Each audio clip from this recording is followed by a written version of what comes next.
Hello, my name is Ash, a counselor in training. This is my Relatable study podcast for individuals who need help studying for their NCE, CPCE, and other related counseling exams. I'm going to go through many questions from multiple resources and make the answers relatable to both you and me. So get your listening ears on and let's get studying. A TA counselor and a strict behaviorist are both in the same case conference to staff a client. Which technique would the two most likely agree on when formulating a plan of action? A. The empty chair technique. B. An ego state analysis. C. Contracting. D. Formal assertiveness training.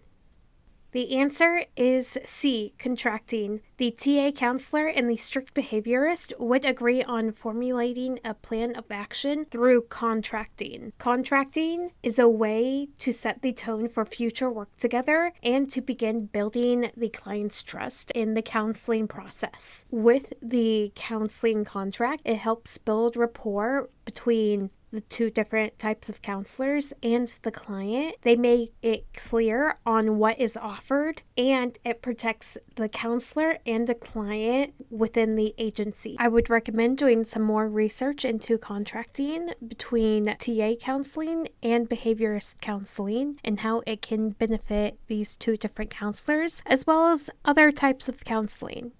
What is multisystematic therapy, MST?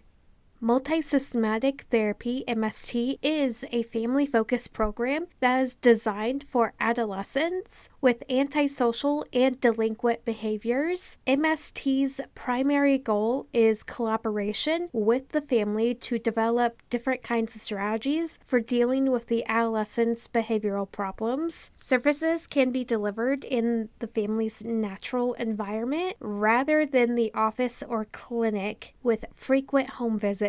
Usually, it totals around 40 to 60 hours over the course of the whole treatment process. A game is composed of transactions which end in a bad feeling for at least one player. Games are said to prevent true intimacy. Which other statements is true of games? A. In first-degree games, someone gets seriously hurt. B. In a first-degree game, the harm is minimal, but the level of harm is quite serious in a third-degree game. C. For a game to occur, 3 people must be involved. D. Games always involve parallel vectors of communication.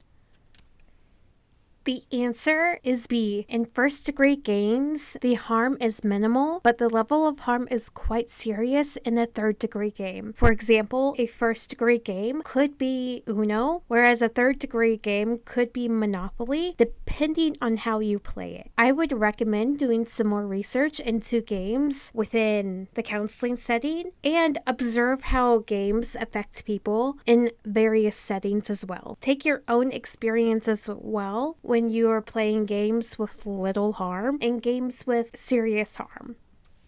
What is behavior modeling?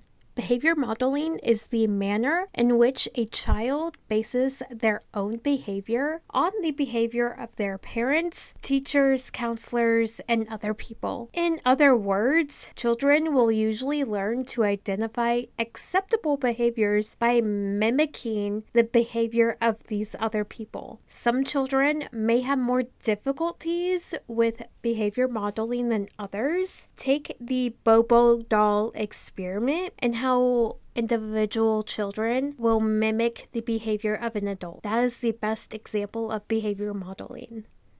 Unpleasant feelings after a person creates a game are called A. Rackets, B. Life scripts, C. The Little Professor, D. An analysis of variance.